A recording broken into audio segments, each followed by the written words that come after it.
नवीन पनवेलमध्ये सोसायटीच्या पुनर्विकास बैठकीत राडा, अध्यक्षांच्या मुलाकडून बाहेरील तरुणाच्या मदतीनं रहिवाशांना मारहाण।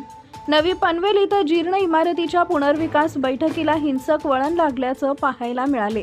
नवीन पनवेल सेक्टर 14 येथील अमृतवेल कोऑपरेटिव्ह हाऊसिंग सोसायटीमध्ये पुनर्विकासाच्या विषयावर आयोजित सर्वसाधारण सभेत सोसायटीचे अध्यक्ष रवींद्र भगत आणि त्यांचा मुलगा अजिंक्य भगत यांनी बाहेरील तरुणांना बोलावून रहिवाशांना मारहाण केल्याचा खळबळजनक प्रकार समोर आलाय। बैठकीदरम्यान पुनर्विकासाच्या अटी तसेच प्रक्रियेवरून सभासद आणि व्यवस्थापन समिती यांच्यात शाब्दिक चकमक झाली।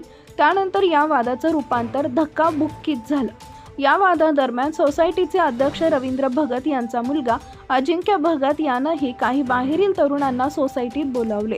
या तरुणांनी बैठकीत घुसून उपस्थित रहिवाशांना बेदम मारहाण केल्याचा आरोप करण्यात आलाय।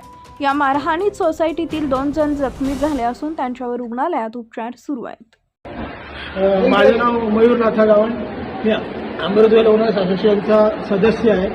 आमची सिकडी स्कूलमध्ये इमारती आराखड्याबद्दल मीटिंग असताना अध्यक्ष रवींद्र भगत आणि त्याच्या मुलाने अजिंक्य भगत यांनी बाहेरून मुले मागून आम्हाला दोघं भावांना मारहाण केली। पाहू शकता तिथे विरण गावंड आहे माझा भाऊ आणि मी स्वतः मयूर गावंड आहे। आम्हाला लाथाबुक्क्या मारून बाहेरून मुले आणून त्यांनी मारहाण केलेली आहे।